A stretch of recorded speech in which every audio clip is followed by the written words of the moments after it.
Lately, I've been hearing so many people say that January was the longest month ever, and I have to disagree because how is it already February? How are we already 1/12 of the way through the year? But I did read 10 books in January, which I don't know if I'm alone in this. I feel like a lot of people were in the same boat where the end of 2024 felt so slumpy. Like it was so hard to get into books. I was struggling to read. Even when I had time off of like my daily life, I just couldn't get myself to read a book. And this month, I don't know what it was, if it was just like a fresh start feeling because of the new year, but I was on my shit. Like I read so much. Like I know 10 books is not much to people, but the books I read were thick. I think my total pages, one second. My total pages for the month for the 10 books was 5,871, which averages out to more than 500 pages per book, but like most of the books were thick. Like I really was on my reading grind this month and it went by so fast. Tomorrow I get wisdom tooth surgery and I'm very scared, but also I don't know how I'll feel about reading. Like I don't know how my recovery is going to look and if I'm going to be in too much pain to read. Like, you know, when like you have nothing to do and you're like, I should spend this time reading, but you are in so much pain or you have a headache or you're sick and like reading just can't happen. Like you can't focus. That's what I'm scared of, but that's besides the point. I do hope while I have some time off, because I'm taking some time off obviously for this, I'm hoping to do like a 24-hour readathon at some point. Definitely not like a 24 hours straight thing. I don't think that would be good for my recovery. But like how much can I read in 24 hours and just set a timer and see how long and how much books we can read? We'll see. So in January, I read 10 books with 5,871 pages. The genres were 6 fantasy. So it was a very fantasy heavy month, which makes sense given my TBR. I actually read all the books in my TBR for once in my life. That's crazy. 2 dark romance books, also crazy for me. 1 contemporary romance and 1 thriller. Different for me, and I loved it. 6 of the books were audiobooks, but I did tandem read them with the physical. So I would read them just on audio if I was like cleaning my house or walking my dog, but most of the time I had the book with me and I was listening for more of like an immersive experience. 2 of them were rereads. The longest book I read was 889 pages and the shortest book was 384. And actually there was 2 books that were both 384 pages. Weirdly enough. I think I'm going to start off with the books that pretty much like everybody and their mothers read this month. I reread Fourth Wing and Iron Flame, and then I also read Onyx Storm.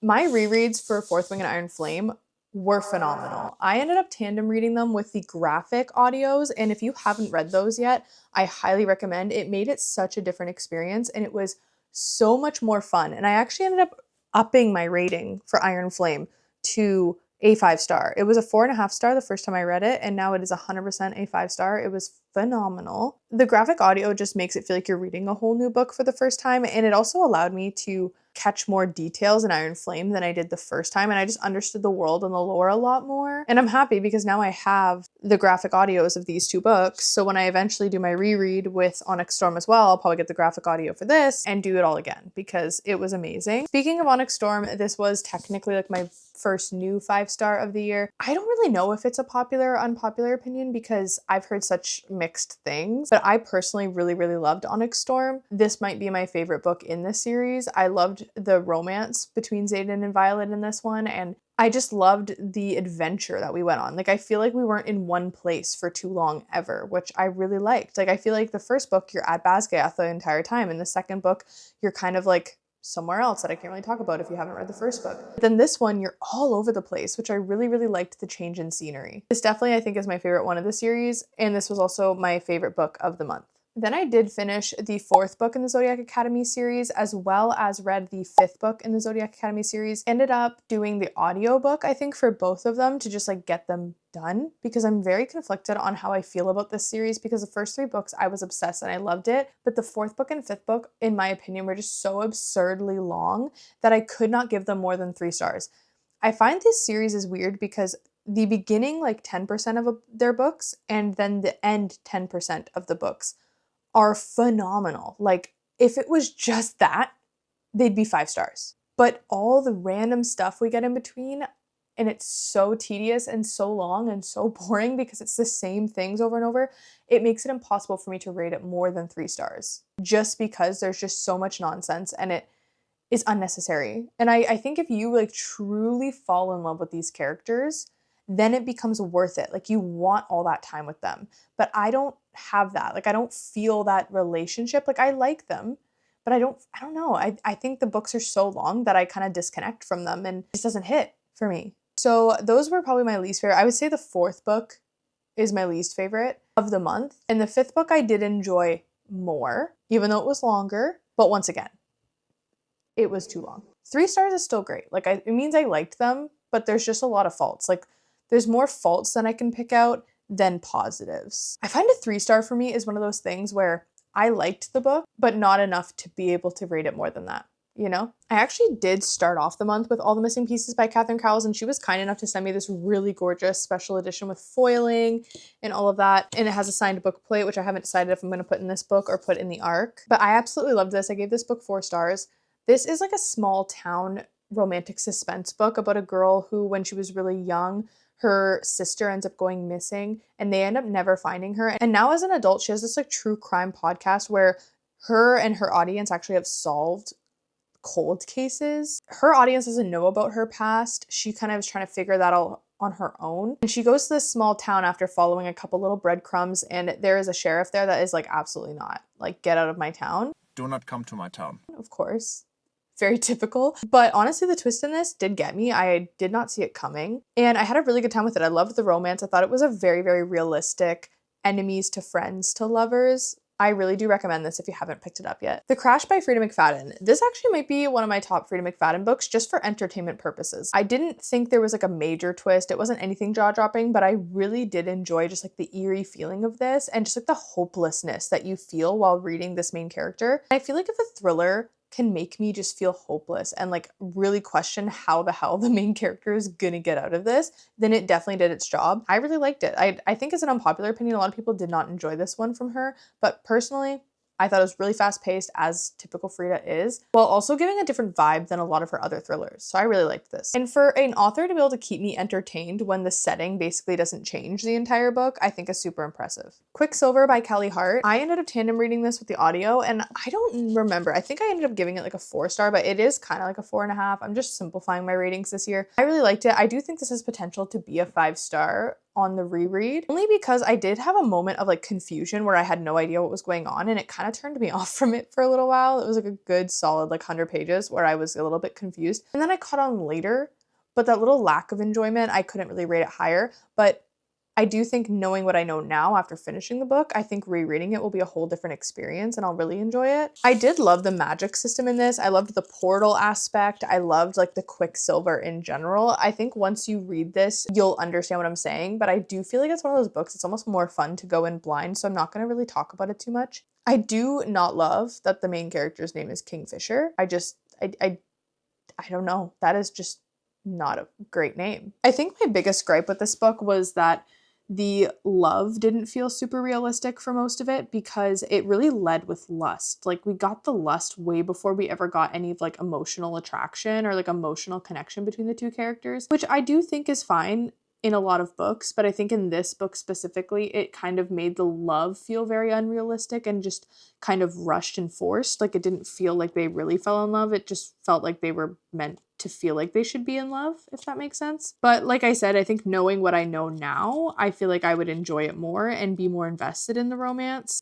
And just one really fun thing about this book that is really unrelated to the content of the book is I love the butterflies in the chapter pages. This is the indie copy. I don't know if the regular copy has those. You'll have to let me know. And I know I'm missing some books, but I can't remember which ones. Oh yes, okay. So I actually read God of Malice and God of Pain by Rena Kent. It's the first 2 books in the Legacy of God series. I read the first one because it was the book club books pick of the month, the book club that I'm in. I actually went into this with super low expectations because I'm really not a dark romance girl. Also, finding out there's like a bit of mafia stuff happening in it, I was like, I'm not gonna like this at all, because that's just not my thing. But I don't know what it was, but I loved it. I thought it was so entertaining. I ended up giving it 4 stars. The entertainment value is super high. It is a very fast-paced book. Your main male character is literally a sociopath, so it feels like it's really hard to feel any kind of emotional connection between the two characters. But when I'm reading a dark romance, like, that's not really what I'm there for. But somehow they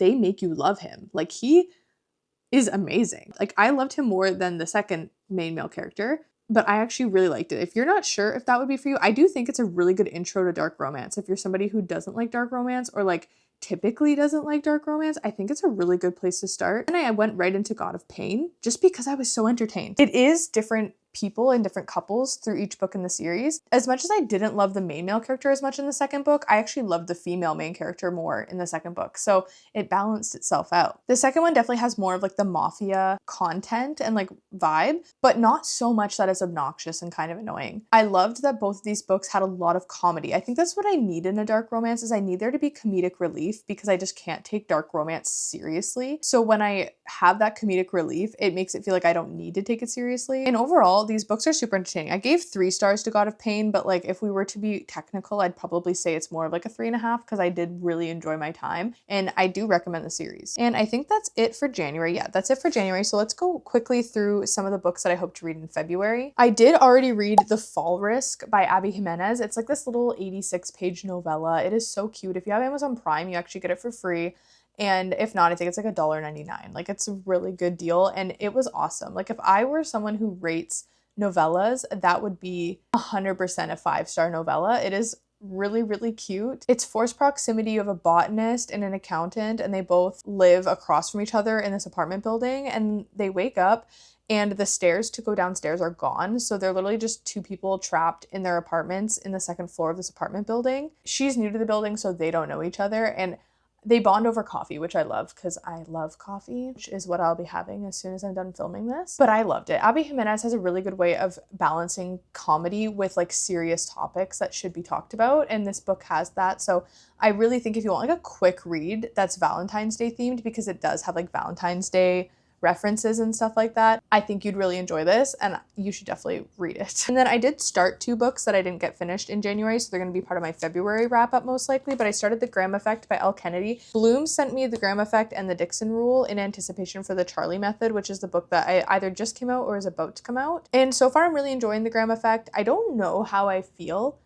about it just yet, but I'm only like 40 pages in or something like that, so I'm still really early on. I just right now, I think because I feel like I've taken too many breaks reading this, I'm not connecting, so I'm gonna try to really like hone in and just like finish it in one go kind of thing. I feel like that will help me connect. It is a hockey romance, which I am a fan of, but honestly I just want to read the first 2 books so I can read The Charlie Method, because I heard it's a like why choose or like a male female, which I've never read one like that. I guess, I mean, if you count Credence, I have, but I don't count that. I'm really interested in it. I really want to know what goes on in that. And then I also started, it was on my TBR, so I'm going to say that I did successfully read all the books on my January TBR, but I didn't finish this one yet. It's All Better Now by Neil Shusterman, and the reason I didn't get through this was because I got into Onyx Storm, so I didn't manage to get through it in time. But I did get about 300 pages in. It's a 530-page thriller, so it's definitely like a big book. But I really am liking this. Like, you can see I've tabbed this quite a bit. Like, I'm not a big annotator, so the fact that I've tabbed this and it's a thriller is actually quite impressive. I love the way this author writes. If you've ever read anything by Frederick Bachman, he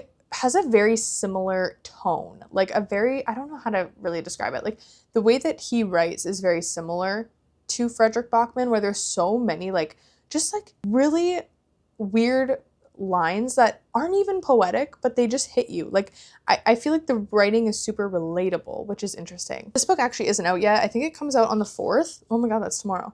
So I would love to get this done before it comes out, but I'll probably get it done tomorrow. This book is really interesting. It gives Black Mirror vibes. It's about a pandemic that if you don't die from it, which the mortality rate's like slightly worse than COVID, they make references to that. If you don't die, when you recover with 0 like negative feelings. So like you don't feel sadness or anxiety or pain or anything. Like you just feel happiness and pure joy and euphoria. And it's kind of like how that affects the human race. And you have a couple different characters in this book that you follow. There's different perspectives, and you get like somebody who's immune, and you have somebody who is a alpha spreader. So they spread it to every single person. Like, they never recover from it. You have like a woman who gets all this other woman's wealth passed down to her because she's worried that it's going to change her. Like, it's very interesting. I really feel like this is a book that a lot of people will really love, and it is super action-packed. It has slowed down a little bit in the middle, which I think is why I've slowed down a little bit, but it hasn't made me not like it. It just has made it a little harder to get through. So I am really liking this, and I feel like there's a lot of potential for this to be a 5, or at least like a very high 4 for me. I honestly don't want to have like a very massive February February TBR because I don't know how my recovery is going to be from my surgery and want to set myself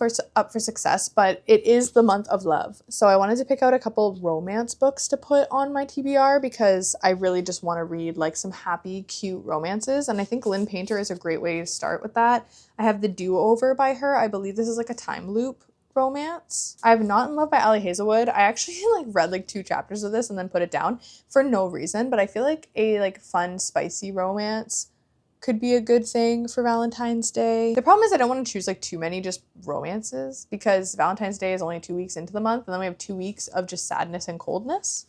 So it'll be more thriller vibes, I feel like. We have The Soulmate Equation by Christina Lauren. I've never read a Christina Lauren book, and I've heard these authors are phenomenal, so I really do want to pick one up, and I've heard this one is very good and a really good way to start with her writing. And then, because I'm reading The Graham Effect, I'm probably going to read The Dixon Rule, and hopefully The Charlie Method once it comes out. I've just heard nothing but good things about this series, so I want to know what the hype is about. But that's it. That is my January wrap-up as well as my February TBR. I hope you had an amazing January and that your February is even better. Make sure to leave in the comments what your favorite book of January was. And also let me know if you read Onyx Storm and what you thought of it. Until next time, thank you for watching.